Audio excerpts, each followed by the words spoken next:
BNP জোট সরকারে থাকলেও জামায়াতের দুই মন্ত্রী দুর্নীতি করেননি দাবি আমিরের। জামায়াত ক্ষমতায় গেলে লুটেরাদের মুখোশ উন্মোচন করার ঘোষণা।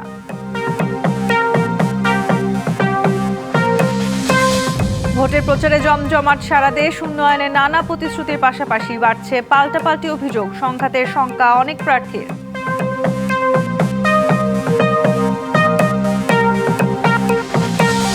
থমথমে শেরপুরের শ্রীবর্দী, সহিংসতা নিয়ে জামায়াত বিএনপির পাল্টাপাল্টি, ঝিনাইগাতীর ইউএনও ও ওসি প্রত্যাহার, জড়িতদের শাস্তির হুঁশিয়ারি।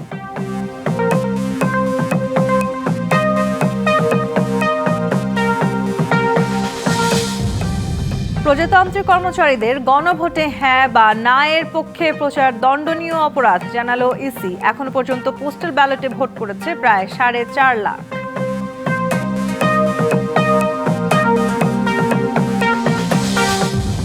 ট্যাংরাটিলা গ্যাস ক্ষেত্র বিস্ফোরণের ঘটনায় আন্তর্জাতিক আদালতের রায়, বাংলাদেশের পক্ষে $42 মিলিয়ন ক্ষতিপূরণ দিতে হবে নাইকোকে। দোষারোপের রাজনীতিতে যেতে চায় না বিএনপি। নির্বাচন ঘিরে যে কোনো অনাকাঙ্ক্ষিত ঘটনা সুষ্ঠু তদন্ত করে ব্যবস্থা নেওয়ার আহ্বান জানিয়েছেন বিএনপি চেয়ারম্যান তারেক রহমান। দুপুরে রাজশাহীতে নির্বাচনী জনসভায় একথা বলেন তিনি। জানান, ধানের শীষ জয়ী হলে 13 ফেব্রুয়ারি থেকে শুরু হবে জনগণের দিন। প্রতিশ্রুতি দেন, বিএনপি ক্ষমতায় গেলে 10,000 টাকা পর্যন্ত কৃষকের ঋণ সুদসহ মওকুফের। পদ্মাবিধৌত প্রাচীন ও ঐতিহ্যবাহী রাজশাহীর মাদ্রাসা মাঠ ততক্ষণে পরিপূর্ণ, তিল ধারণের জায়গা নেই। শোষণ আর বঞ্চনার বিরুদ্ধে তেভাগা আন্দোলনের নেত্রী ইলা মিত্র পদ্মাপাড়ের জনপদে যে প্রতিবাদের ডাক দিয়েছিলেন, সেখানে এখন পরিবর্তনের জনতরঙ্গ। সিল্ক সিটি খ্যাত রাজশাহীতে এসে এই জনসমুদ্রে ধানের শীষের ঢেউ তুলে বিএনপি চেয়ারম্যান বললেন, মানুষের রায় পেলে বরেন্দ্র অঞ্চলের ভাগ্য উন্নয়নে পরিকল্পনা অনুযায়ী কাজ করবে তার দল। আমরা এই বরেন্দ্র প্রকল্পকে চালু করতে চাই সঠিকভাবে। আমরা পদ্মা ব্যারেজ নির্মাণের কাজে হাত দিতে চাই।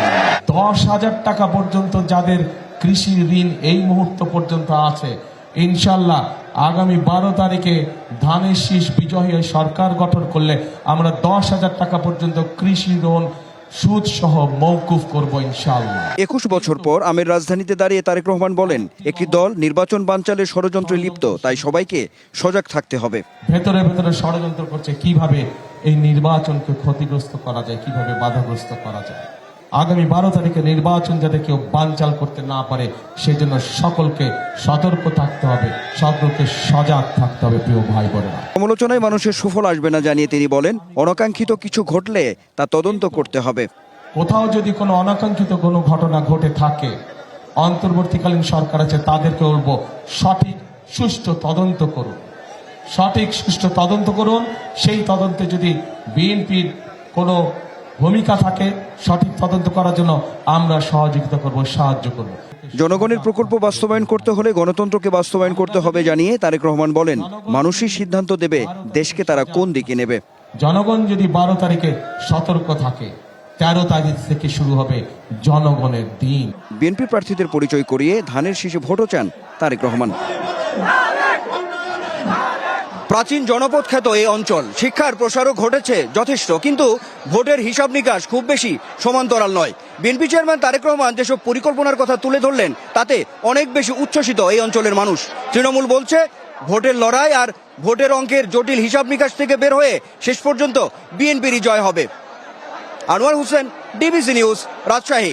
দেশে মেগা প্রকল্পের নামে মেগা দুর্নীতি হয়েছে বলে মন্তব্য করেছেন বিএনপি চেয়ারম্যান তারেক রহমান। নওগাঁয় নির্বাচনী জনসভায় যোগ দিয়ে এই মন্তব্য করেন তিনি। সন্ধ্যায় নওগাঁর এটিএম মাঠে জনসভায় তিনি আরও বলেন, 17 বছর পর দেশে ফিরে দেখতে হচ্ছে শুধু সমস্যা আর সমস্যা। বলেন, ফ্লাইওভার আর কিছু দালান কোঠা নির্মাণ করা প্রকৃত উন্নয়ন নয়। নওগাঁয় ধানের পাশাপাশি শাকসবজি এবং আম উৎপাদন হয়। বিএনপি ক্ষমতায় গেলে এসব উৎপাদনে কৃষকদের খরচ যাতে কম লাগে, সে ব্যাপারে প্রয়োজনীয় পদক্ষেপ নেওয়া হবে। দল মত নির্বিশেষে সবাইকে ফ্যামিলি কার্ড দেওয়া হবে বলেও মন্তব্য করেন বিএনপি চেয়ারম্যান।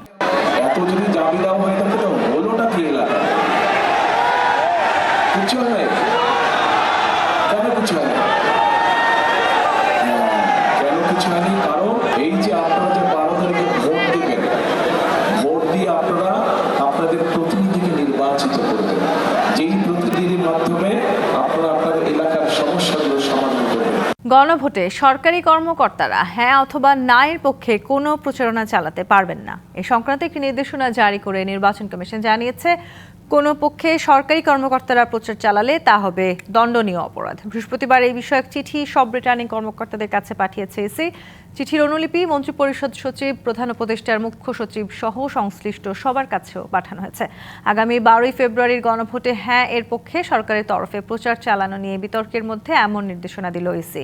এছাড়াও এদিন নির্বাচন কমিশন অপর এক বিজ্ঞপ্তিতে বলেছে, নির্বাচনী প্রচারণায় কোনো প্রতিদ্বন্দ্বী প্রার্থী বা তার পক্ষের কোনো ব্যক্তি পোস্টার ব্যবহার করছে যা প্রার্থীর নির্বাচনী আচরণবিধি লঙ্ঘন। পাশাপাশি ছাপাখানাকেও নির্বাচনী প্রচারণার কাজে ব্যবহৃত কোনো ধরনের পোস্টার মুদ্রণ করা থেকে বিরত থাকতে বলা হয়েছে। পোস্টাল ভোট বিডি মোবাইল অ্যাপের মাধ্যমে প্রবাসী ভোটারদের ভোটদান শুরু হয়েছে। আজ বৃহস্পতিবার সকাল 10:30 পর্যন্ত ব্যালট সংশ্লিষ্ট গন্তব্যের দেশে পৌঁছেছে 7,63,862টি। ভোটার ব্যালট গ্রহণ করেছেন 5,09,601 জন এবং ভোটদান সম্পন্ন করেছেন 4,45,588 জন প্রবাসী। এই পর্যন্ত ভোটার কর্তৃক সংশ্লিষ্ট দেশের পোস্ট অফিস বা ডাক বাক্সে জমা দেওয়া হয়েছে 3,94,174টি ভোট। ব্যালট বাংলাদেশে পৌঁছেছে 55,341টি। প্রথমবারের মতো নির্বাচন কমিশন পোস্টাল ব্যালটের মাধ্যমে দেশের বাইরে ও দেশের ভেতরে বিভিন্ন জেলায় ভোট গ্রহণের ব্যবস্থা করেছে। দেশ জুড়ে বইছে নির্বাচনের জোর হাওয়া। 12 ফেব্রুয়ারি হবে ত্রয়োদশ জাতীয় সংসদ নির্বাচনের ভোট গ্রহণ। এ নিয়ে কি ভাবছেন সাধারণ মানুষ থেকে শুরু করে আগামীর জনপ্রতিনিধিরা, সে কথা জানাতে ডিবিসি নিউজের ইলেকশন এক্সপ্রেস ছুটে যাচ্ছে সব সংসদীয় আসনে। এখন রয়েছে সংসদীয় আসন 184, ঢাকা 11-এ। সিএসআরএম ডিবিসি ইলেকশন এক্সপ্রেস আজ আছি ঢাকা জেলায়। এই মুহূর্তে আমাদের সাথে অতিথি হিসেবে যুক্ত আছেন ঢাকা 11 আসনে বিএনপি মনোনীত প্রার্থী ডক্টর এম এ কাইয়ুম। আমরা তার সাথে একটু কথা বলবো। আপনি তো এই আসনে বিএনপির পক্ষ থেকে নির্বাচন করছেন, নির্বাচনী প্রচারণাও চলছে, কি পরিস্থিতি, মানুষের কেমন সাড়া পাচ্ছেন? না, আলহামদুলিল্লাহ আমি ব্যাপক সাড়া পাচ্ছি, মানুষের কাছে যাচ্ছি, স্বতঃস্ফূর্তভাবে মানুষ আসছে। কেন আসছে? কারণ এই অঞ্চলের মানুষ, আমার ঢাকা 11, বাড্ডা, ভাটারা, রামপুর এবং হাতিঝিল অংশ বিশেষে, এখানে 91-এ বেগম খালেদা যে ইলেকশন করেছিল, আমাদের এখানে অনেক সমস্যা ছিল। এখানে নতুন নতুন যে বিল্ডিংগুলি দেখছেন, এইসব বিল্ডিং তখন 91-এর আগে রাজ্য থেকে পারমিশন দিত না, এটা প্রস্তাবিত একটা একর ছিল। তখন আমরা ওনাকে দিয়ে 1385 একর জমি অবমুক্ত করি, গ্যাস, পানি, বিদ্যুতের ব্যবস্থা করি। বাড্ডা, গুলশান লিঙ্ক রোড আমরা বাস্তবায়ন করেছি এবং ন্যারো রাস্তাগুলি, আমি কমিশনার ছিলাম 94 থেকে 2013 সাল পর্যন্ত, এলাকার রাস্তাঘাটগুলি বড় করেছি, পাকা করেছি, ড্রেনেজ করেছি, বাড্ডা হাই স্কুল করেছি, মহানগর মহাবিদ্যালয় করেছি। মানুষ তা আমাকে চেনে, কেউ ভাইয়ের মতো, কেউ তাদের সন্তানের মতো। আমি তাদের পরিচিত, পরীক্ষিত একজন লোক। এবং বিগত আন্দোলন সংগ্রামে খালেদা জিয়া বিএনপির যেমন আপসীন ভূমিকা ছিল, আমাদেরও আপসীন ভূমিকা ছিল। শত শত মামলা কাঁধে নিয়েও আমরা স্বৈরাচারের সাথে আপোষ করি না। সুতরাং মানুষের মধ্যে একটা স্বতঃস্ফূর্ততা দেখলাম যে আমি বলেছি যে মাদক, সন্ত্রাস এবং চাঁদামুক্ত আমি ঢাকা 11 বানাবো। কীভাবে বানাবো? আমি একটি সোসাইটি করব, কমিউনিটি বেস, যেসব জায়গায় আছে তো আছে, যেখানে নাই অলরেডি আমি স্টার্ট করেছি সর্বদলীয়ভাবে এবং বিশেষ করে ইয়াং জেনারেশনকে সামনে রেখে ওই সোসাইটির মাধ্যমে আমি সিসিটিভি লাগাবো, গেট লাগাবো, নাইট গার্ড রাখবো। সিসিটিভির মাধ্যমে আমি মনিটরিং করব, কে ওইখানে মাদক বেচে, কে সন্ত্রাস করে, কে ইফটিজিং করে। এবং মাদকের সাথে আপনারা জানেন অনেক সময় প্রশাসন লোক জড়িত থাকে। এই জন্য এভিডেন্স সহ দিব, যাতে এই জিনিসগুলি আমাদের নির্মূল করা যায়। আমাদের পরবর্তী জেনারেশন প্রজন্মকে রক্ষা করতে হলে মাদক মুক্ত করতে হবে। এবং আমি বিশ্বাস করি মানুষ তানিশ হিসেবে ভোট দিবে এবং আগামী দিনে তারেক রহমানের নেতৃত্বে আমরা একটা বৈষম্যহীন উন্নত কল্যাণ রাষ্ট্র আমরা প্রতিষ্ঠা করব। যদি নির্বাচিত হন, তারপরে এই আমলাতান্ত্রিক জটিলতাটা ভাঙতে পারবেন কিনা? আমলাতান্ত্রিক জটিলতা নিরসন করার জন্য তারেক রহমান সাহেব অনেকগুলি পরিকল্পনা নিয়েছে। আমলাদের আসলে জনগণের সেবক বলা হয়, কিন্তু তারা নিজেদেরকে প্রভু মনে করে। এই জিনিসটার একটা অবসান হওয়া দরকার। এনাফ ইজ এনাফ হয়েছে। এই গণ অভ্যুত্থানে মানুষের মধ্যে মূল দাবি ছিল 1400 মানুষের জীবনের বিনিময়ে আমরা এই অভ্যুত্থানটা সফল হয়েছি। একটা বৈষম্যহীন সমাজ। তো বৈষম্যের মধ্যে কী বৈষম্য? কোনো প্রকার ধনী গরিব, হিন্দু ধর্ম, বৌদ্ধ, খ্রিস্টান, কারোর মধ্যে কোনো বৈষম্য থাকবে, সম অধিকার সবাই ভোগ করবে। আমি মনে করি ইনশাল্লাহ আগামীর বাংলাদেশটা আমরা এই আমলাতান্ত্রিক জটিলতার মাধ্যমে মানুষের সেবার দ্বার ঘরে পৌঁছে দেওয়া যায় না, সেটারও একটা অবসর হবে। আমার সবশেষ প্রশ্ন একটু যদি ছোট করে বলেন, স্বাস্থ্য সেবা নিয়ে আপনার বিশেষ কোনো পরিকল্পনা আছে কিনা? আমি তারেক রহমান সাহেবের যে বিনামূল্যে চিকিৎসা সেবাটা ইলেকশনের কারণে এখন আমি ওটা স্লো করে দিয়েছি, একেবারে বন্ধ করিনি। এটা আমার বাবা মার নামে একটা ফাউন্ডেশন আছে, সেটার মাধ্যমে আমি ফ্রি চিকিৎসা কেন্দ্র চালিয়ে যাচ্ছি গত 3 মাস যাবৎ। এবং সরকারে আসলে বিএনপি ফ্রি হেলথ কার্ড তো করবেই, এটা খুবই দরকার। গরিব মানুষের খাদ্যের যেরকম সংকটের সমাধান করতে হবে, তার স্বাস্থ্য সুরক্ষার জন্য ফ্রি হেলথ যে সিস্টেমটা চালু করেছে এটাও চালু থাকবে। আমাদের সাথে যুক্ত হওয়ার জন্য আপনাকে অসংখ্য ধন্যবাদ। সিএসআরএম ডিবিসি ইলেকশন এক্সপ্রেস আজ আর কিছুক্ষণ থাকবো এই জেলায়। পরবর্তী সংবাদের নতুন কোনো প্রার্থী নিয়ে আপনাদের সামনে আমরা হাজির হব। ততক্ষণ আমাদের সাথে থাকুন, ভালো থাকুন। ট্যাংরাটিলা গ্যাস ক্ষেত্রে 2005 সালের ভয়াবহ বিস্ফোরণের মামলায় আন্তর্জাতিক tribunal international centre for settlement of investment disputes ICSID Bangladesh সরকারের পক্ষে রায় দিয়েছে। রায়ে কানাডিয়ান কোম্পানি নাইকোকে বাংলাদেশকে মোট 42 মিলিয়ন মার্কিন ডলার বা প্রায় 516 কোটি টাকা ক্ষতিপূরণ দিতে নির্দেশ দিয়েছে। ট্রাইব্যুনাল গ্যাস ক্ষেত্রে প্রায় 8 বিলিয়ন ঘনফুট গ্যাস পুড়ে যাওয়ার জন্য 40 মিলিয়ন ডলার এবং পরিবেশ সহ অন্যান্য ক্ষতির জন্য 2 মিলিয়ন ডলার ক্ষতিপূরণ দিতে নাইকোকে নির্দেশ দেয়। 2005 সালে ট্যাংরাটিলা গ্যাস ক্ষেত্রে 2টি মারাত্মক বিস্ফোরণের ফলে বিপুল পরিমাণ গ্যাস ক্ষতি ও পরিবেশ সম্পদ নষ্ট হয়েছিল। আন্তর্জাতিক ট্রাইব্যুনাল ব্যবস্থাপনা ত্রুটি ও আন্তর্জাতিক মান অনুসরণে ব্যর্থতার জন্য নাইকোকেই দায়ী করেছে।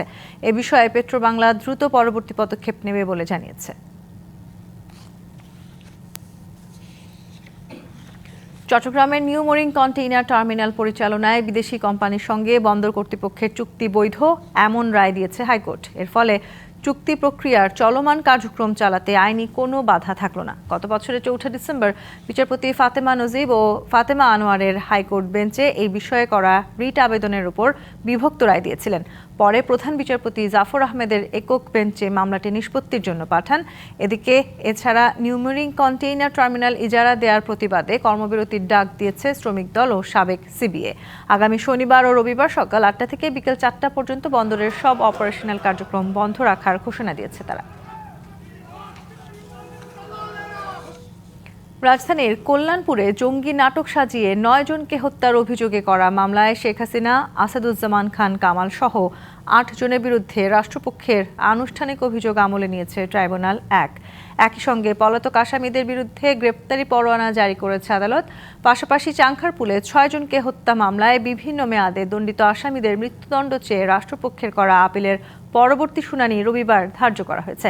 এছাড়া জুলাইয়ের 24-এর ছাত্র জনতার গণঅভ্যুত্থানে কুষ্টিয়ায় 6 জনকে হত্যা সহ 3 অভিযোগে মানবতাবিরোধী অপরাধের মামলায় মাহবুবুল আলম হানিফ সহ 4 জনের বিরুদ্ধে সাক্ষ্য গ্রহণ হয়েছে।